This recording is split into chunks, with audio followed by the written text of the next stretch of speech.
become a multi-planet species. Just a brief refresher on why this is important. I think fundamentally the future is vastly more exciting and interesting if we're a spacefaring civilization and a multi-planet species than if we're not. You want to be inspired by things. You want to wake up in the morning and think the future is going to be great. And that's what being a spacefaring civilization is all about. It's about believing in the future and thinking that the future will be better than the past. And I can't think of anything more exciting than going out there and being among the stars. That's why. So let me go into more detail on becoming a multi-planet species. This is the updated design for well, we're sort of searching for the right name, but the code name at least is BFR.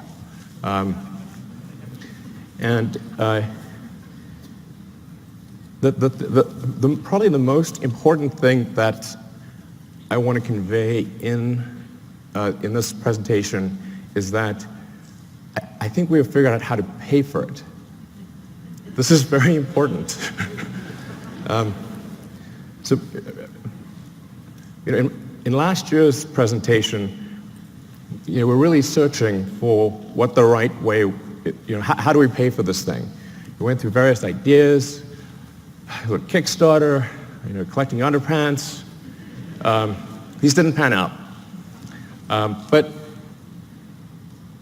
But now we think we've got a way to do it, which is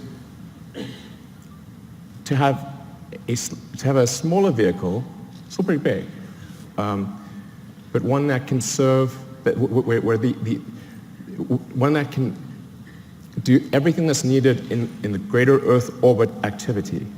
So essentially, we want to make our current vehicles redundant.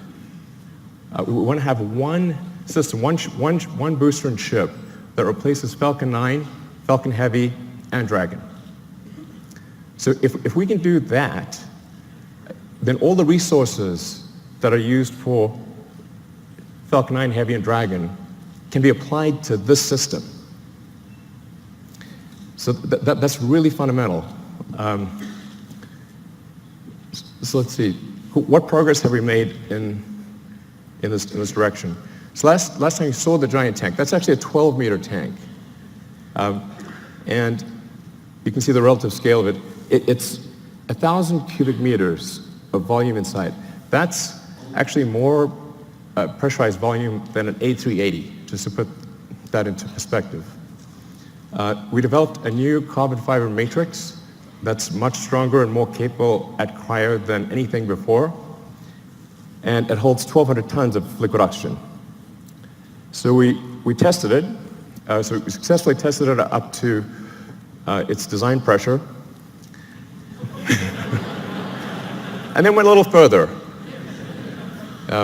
So we wanted to see where it would break, and we found out where it would break. It shot about 300 feet into the air and landed in the ocean. We fished it out, but we've now got a pretty good sense of what it takes to create a huge carbon fiber tank that can hold cryogenic liquid. That's actually extremely important for making a light spaceship. The next key element is on the engine side. We have to have an extremely efficient engine. So the Raptor engine will be the highest thrust-to-weight engine, we believe, of any engine of any kind ever made. We already have now 1,200 seconds of firing across 42 main engine tests. We fired it for 100 seconds. It could fire for much longer than 100 seconds. That's just the size of the test tanks. And then the duration of the firing you're seeing right now is about 40 seconds, which is the length of the firing for landing on Mars. The test engine currently operates at 200 atmospheres, or 200 bar. The flight engine will be at 250 bar, and then we believe over time we could probably get that to a little over 300 bar. The next key element is propulsive landing. So in order to land on a place like the moon where there is no atmosphere and certainly no runways, or to land on Mars, where the atmosphere is too thin to land, even if there were runways to land with a wing, you really have to get propulsive landing perfect. So that's what we've been practicing with Falcon 9. So this is just a series of landing videos. I think these are quite mesmerizing. But we now have 16 successful landings in a row. And that's with...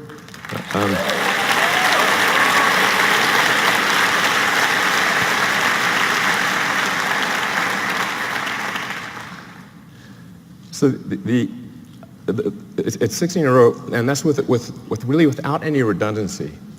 So Falcon 9 lands on a single engine. The final landing is always done with a single engine, whereas BFR will always have multi-engine out capability.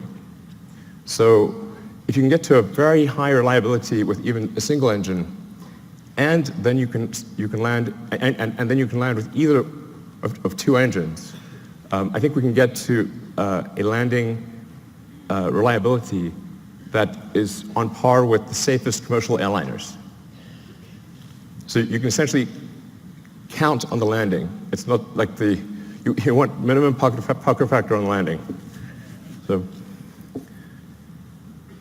and it can land with also very high precision. In fact, we believe the precision at this point is good enough for propulsive landing that we do not need legs for the next version. It will literally land with so much precision, it will land back on its launch mounts. So the launch rate is also is increasing exponentially. Particularly when you take tanking or refilling on orbit into account, and taking the idea of establishing a self-sustaining base on Mars or the Moon or elsewhere essentially, you need ultimately thousands of ships and tens of thousands of retanking or refilling operations, which means you need many launches per day. You really need to be looking, in terms of how many landings are occurring, you need to be looking at your watch, not your calendar. So while this is quite a high launch rate that we're talking about here, by conventional standards, it's still a very small launch rate compared to what will ultimately be needed.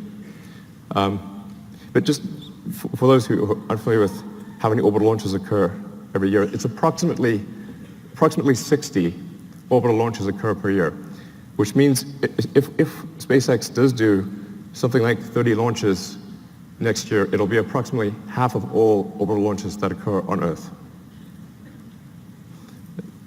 The next thing is a key technology is automated rendezvous and docking.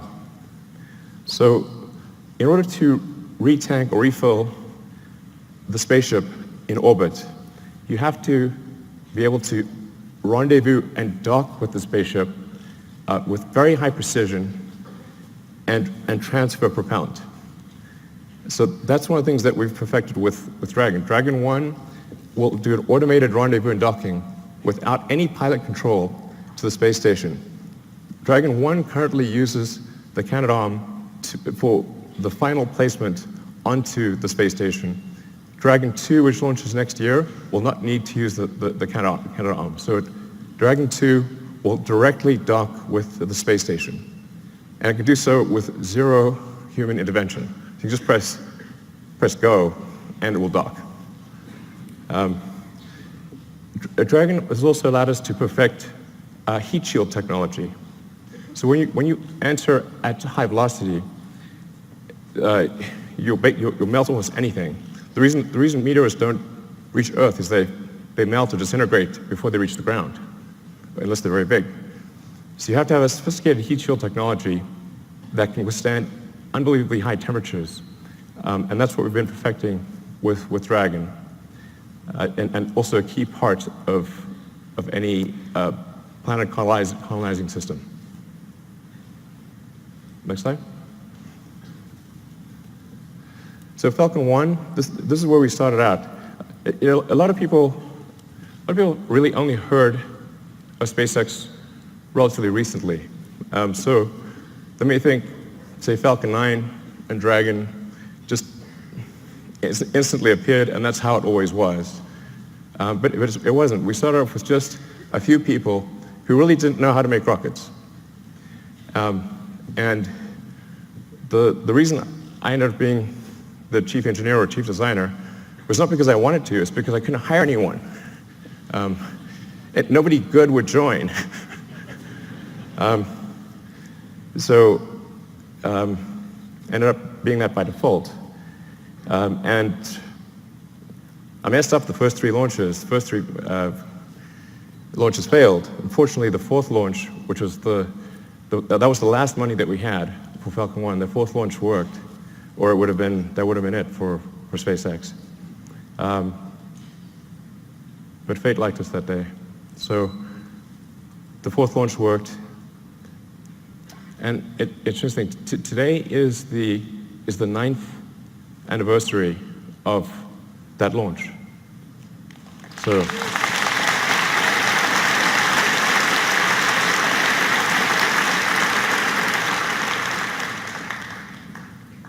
I didn't realize that until I was told that just earlier today. But it's a very emotional day, actually. But Falcon 1 was quite a small rocket. When we were doing Falcon 1, we were really trying to figure out what is the smallest useful payload that we could get to orbit.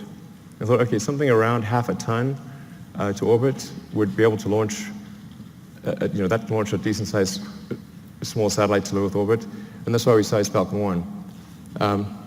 But it's really quite small compared to Falcon 9. So Falcon 9, particularly when you factor in payload, Falcon 9 is many times more, it's sort of on the order of 30 times more payload than Falcon 1. And Falcon 9 has reuse of the primary booster, which is the most expensive part of the rocket, and hopefully soon reuse of the fairing, the big nose cone at the front. So we think we can probably get to something like somewhere between 70 and 80% reusability with the Falcon 9 system. And hopefully towards the end of this year we'll be launching Falcon Heavy, which Falcon Heavy ended up being a much more complex program than we thought. It sounds easy. Let's show Falcon Heavy actually. It sounds like it should be easy because it's 2 first stages of Falcon 9 strapped on as boosters. It's actually not. We had to redesign almost everything except the upper stage in order to take the increased loads. So Falcon Heavy ended up being much more a new vehicle than we realized. So it took us a lot longer to get it done. But the boosters have all now been tested, and they're on their way to the Cape Canaveral. And we are now beginning serious development of BFR.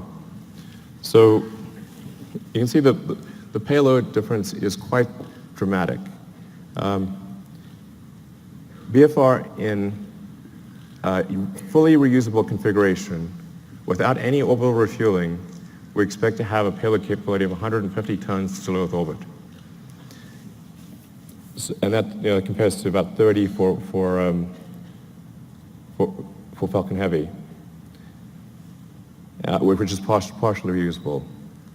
Where this really makes a tremendous difference is in the cost, which I'll come to in some of the later slides. So let's go to the next slide. By the way, so with BFR, you can get a sense of scale by looking at the tiny person there. It's really quite a big vehicle. Main body diameter is about 9 meters or 30 feet. And it consists of the booster is lifted by 31 Raptor engines that produce a thrust of about 5,400 tons, lifting a 4,400 ton vehicle straight up.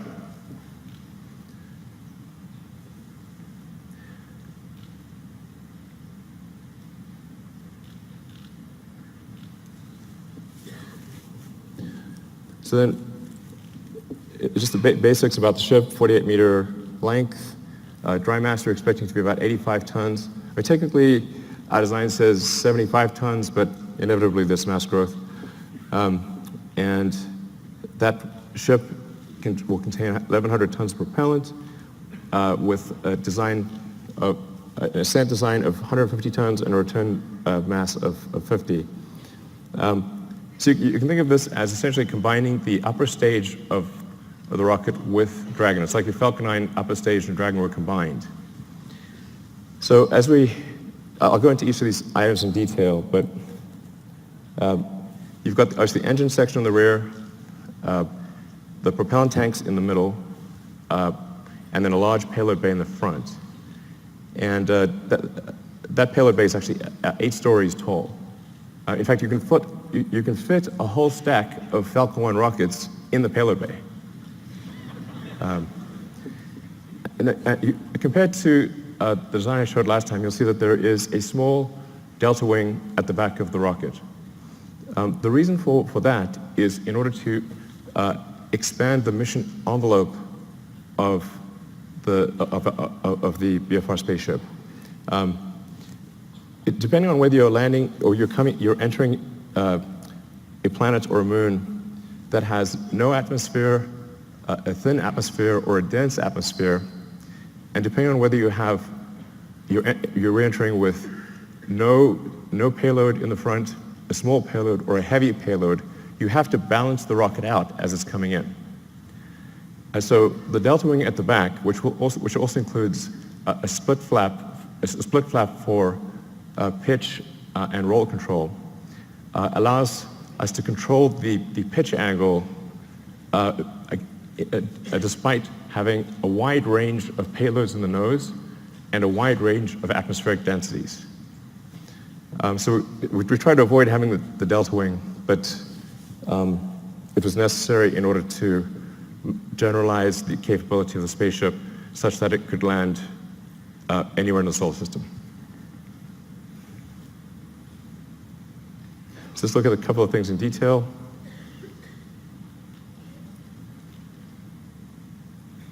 So the cargo area has a pressurized volume of 825 cubic meters. This also is greater than the pressurized area of an A380. So really is capable of carrying a tremendous amount of payload. In a Mars transit configuration, since you'd be taking 3 months in a really good scenario, but maybe as much as 6 months, some number of months, single-digit months, you probably want a cabin, not just a seat. So the Mars transit configuration consists of 40 cabins, and it sort of depends on, you could conceivably have 5 or 6 people per cabin if you really wanted to cram people in. But I think mostly we would expect to see 2 to 3 people per cabin. And so normally about 100 people per flight to Mars. And then there's a central storage area, galley, and a solar storm shelter, entertainment area, and I think probably a good situation for at least BFR version 1. Then going to the main body of the vehicle, the center body area.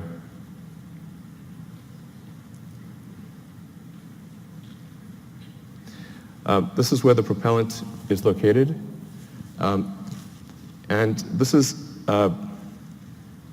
subcooled methane and oxygen. So as you chill the methane and oxygen below its liquid point, you get a fairly meaningful density increase.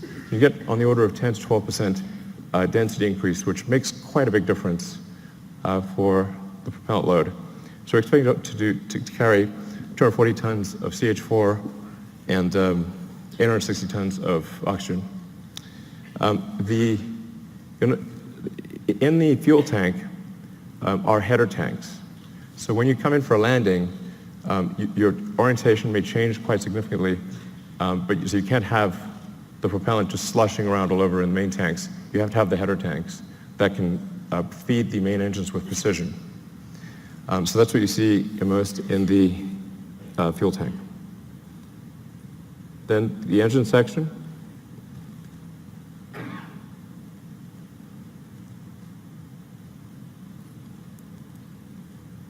So the ship engine section consists of four vacuum Raptor engines and 2 sea-level engines. So all 6 engines are capable of gimbaling. The engines with the high expansion ratio have a relatively smaller gimbal area or gimbal range and a slower gimbal rate. The 2 center engines have a very high gimbal range and can gimbal very quickly. And you can land the ship with either one of the 2 center engines.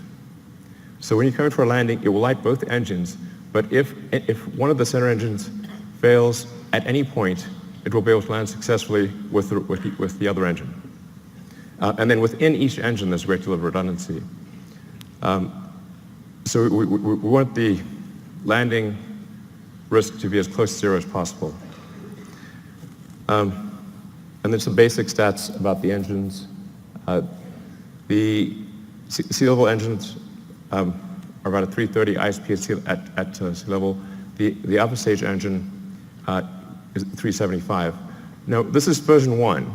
So I think over time, there's potential to increase that specific impulse by 5 to 10 seconds. And as I was mentioning, also increase the chamber pressure by 50 bar or so. And then for refilling, where you just saw the 2 ships would actually mate at the rear section. They would use the same mating interface that they used to connect to the booster on liftoff. So we'd reuse that mating interface and reuse the propellant fill lines that are used when the booster is, when the ship is on the booster. And then to transfer propellant, it becomes very simple. Use control thrusters to accelerate in the direction that you want to empty. So, if you accelerate in this direction, propellant goes that way, and you transfer the propellant very easily into from the tanker to the ship. So going to rocket capability. This gives you sort of a rough sense of rocket capability, starting off at the low end with the Falcon 1 at a half ton, and then going up to BFR at 150. So I think it's important to note that the BFR has more capability than Saturn V, even with full reusability. But here's the really important fundamental point. Let's look at the launch cost.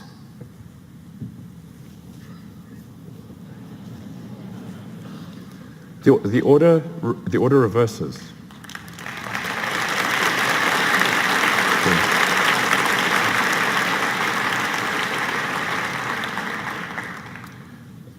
Now, at first glance, this may seem ridiculous, but it's not. The same is true of aircraft. If you bought, say, a small single-engine turboprop aircraft, that would be $1.5 to $2 million. To charter a 747 from California to Australia is $500,000, there and back. The single-engine turboprop can't even get to Australia.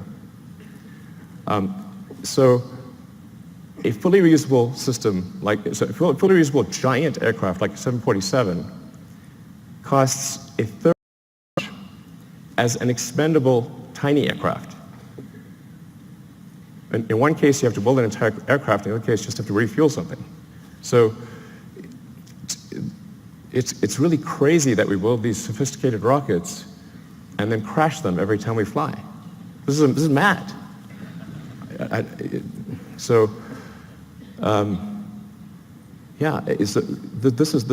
can't emphasize how profound this is and how important reusability is. And often I'll be told, but you could get more payload if you made it expendable. I say, yes, you could also get more payload from an aircraft if you got rid of the landing gear and the flaps and just parachute it out when you got to your destination. But that would be crazy, and you would sell 0 aircraft. So reusability is absolutely fundamental. Now I want to talk about the value of orbital refilling. This is also extremely important. So if you just fly BFR to orbit and don't do any refilling, it's pretty good. You'll get 150 tons to low Earth orbit and have no fuel to go anywhere else. However, if you send up tankers and refill in orbit, you can refill the tanks all the way to the top and get 150 tons all the way to Mars. And if the tanker has high reuse capability, then you're just paying for the cost of propellant. And the cost of oxygen is extremely low, and the cost of methane is extremely low. So if that's all you're dealing with, the cost of refilling your spaceship on orbit is tiny, and you can get 150 tons all the way to Mars. So automated rendezvous and docking and refilling, absolutely fundamental. So then getting back to the question of how do we pay for this system, this was really, as I said, quite a profound, I wouldn't call it a breakthrough, but realization that if we can build a system that cannibalizes our own products, makes our own products redundant, then all of the resources, which are quite enormous, that are used for Falcon 9 Heavy and Dragon, can be applied to one system. Some of our customers are conservative, and they want to see BFR fly several times before they're comfortable launching on it. So what we plan to do is to build ahead and have a stock of Falcon 9 and Dragon vehicles, so that customers can be comfortable if they want to use the old rocket, the old spacecraft, they can do that, because we'll have a bunch in stock. But all of our resources will then turn towards building BFR. And we believe that we can do this with the revenue that we receive for launching satellites and for servicing the space station. So going into the satellites portion, the size of this being a 9-meter diameter vehicle is a huge enabler for new satellites. We can actually send something that is almost 9 meters in diameter to orbit. So for example, if you want to do a new Hubble, you could send a mirror that has 10 times the surface area of the current Hubble as a single unit. It doesn't have to unfold or anything. And or you can send a large number of small satellites. You can do whatever you like. You can actually also go around and, if you wanted to collect old satellites or clean up space debris, you can just use the sort of chomper over there and go around and collect satellites or collect space debris if you want. So that may be something we have to do in the future. But that fairing would open up and retract and come back down. So it enables launching of Earth satellites that are significantly larger than anything we've done before, or significantly more satellites at a time than anything that's been done before. It's also intended to be able to service the space station.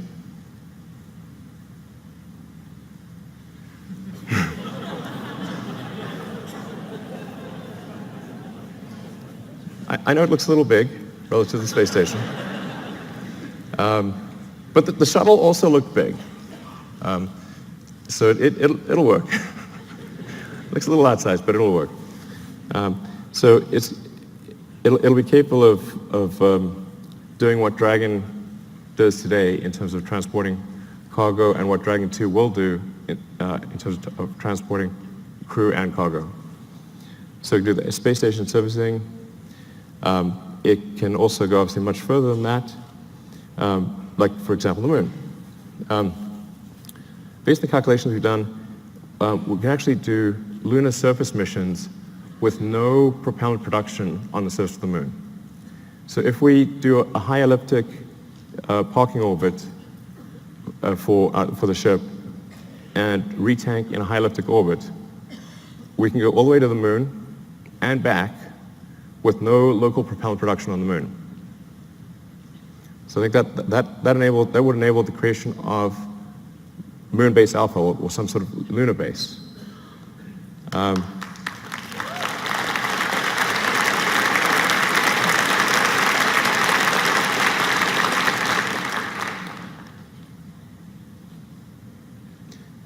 Yeah, it's quite captivating.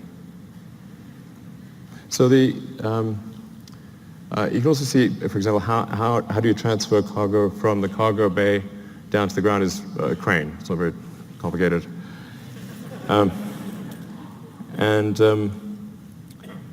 Yeah, but so this will enable the creation of a lunar base.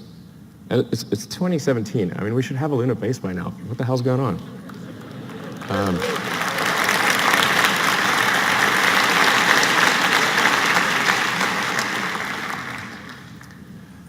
And then, of course, Mars, becoming a multi-planet species. Beats the hell out of being a single-planet species.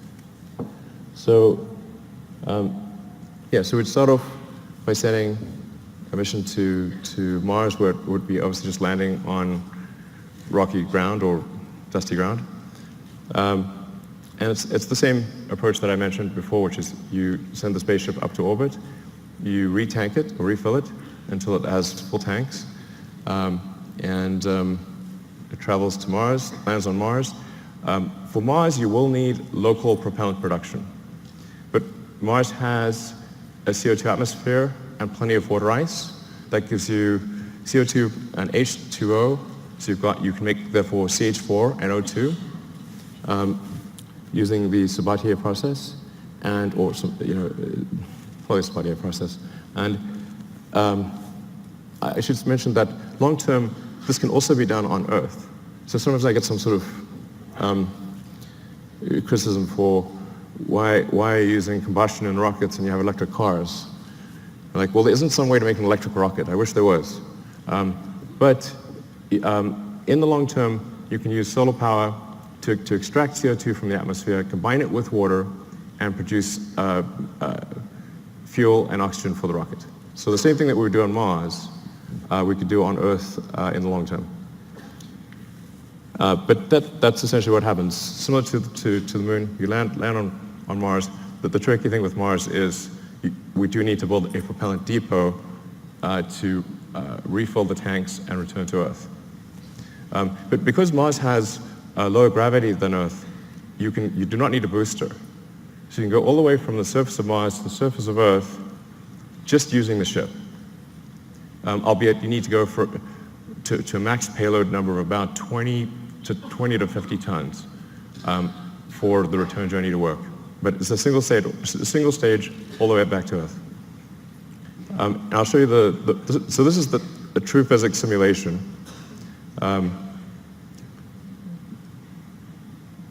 This will last about a minute. So you come in, you're entering very quickly, going 7.5 kilometers a second. For Mars, there will be some ablation of the heat shield. So it's just like a sort of brake pad wearing away.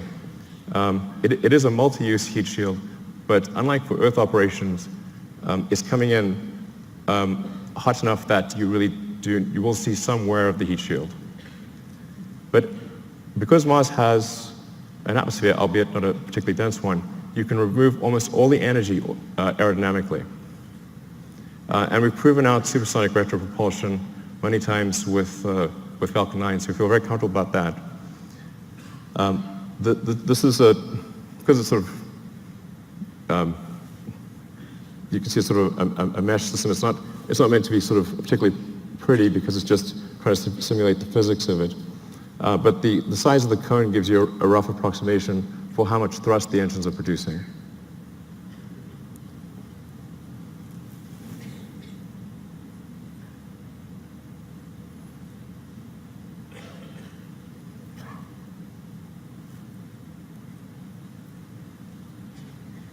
That's not a typo. although it is aspirational. So we've already started building the system. The tooling for the main tanks has been ordered. The facility is being built. We will start construction of the first ship around the second quarter of next year, so in about 6 to 9 months, we should start building the first ship. I feel fairly confident that we can complete the ship and be ready for a launch in about 5 years. 5 years seems like a long time to me. Yeah.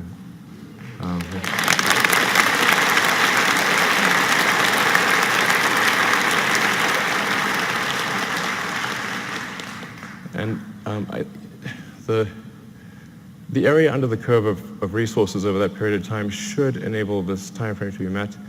But if not this time frame, I think pretty soon thereafter. But that's our goal, is to try to make the 2022 Mars rendezvous. The Earth-Mars synchronization happens roughly every 2 years. So every 2 years there's an opportunity for to fly to Mars. So then in 2024, we want to try to fly 4 ships, 2 of which would be crewed, and 2 of which two cargo and two crew. The goal of these initial missions is to find the best source of water. That's for the first mission, and then the second mission, the goal is to build the propellant plant. So we should, particularly with 6 ships, there have plenty of landed mass to construct the propellant depot, which will consist of a large array of solar panels, very large array, and then everything necessary to mine and refine water, and then draw the CO2 out of the atmosphere, and then create and store deep cryo CH4 and O2.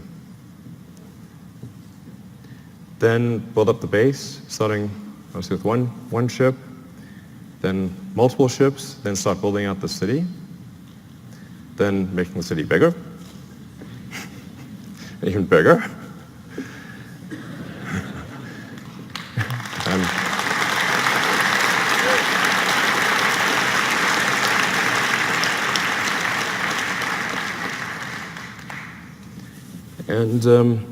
And over time, terraforming Mars and making it really a nice place to be. You can do it, Elon.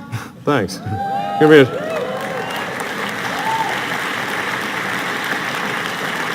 I think that's quite a beautiful picture. And on the prior slide, it's interesting to know that on Mars, dawn and dusk are blue, and it's the sky. So the sky is blue in dawn and dusk, and red during the day. It's the opposite of Earth. And but there's something else. If you build a ship that's capable of going to Mars, well, what if you take that same ship and go from one place to another on Earth? So we looked at that, and the results are quite interesting. Let's take a look at that.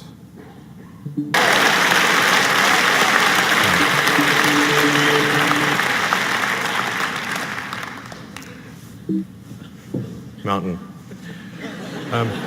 So the great thing about going to space is there's no friction. So once you're out of the atmosphere, you will go. It will be smooth as silk. No turbulence, nothing. There's no weather. There's no atmosphere, and you can get to most long distance places, like I said, in less than half an hour. And if we're building this thing to go to the Moon and Mars, then why not go to other places on Earth as well? All right, thank you.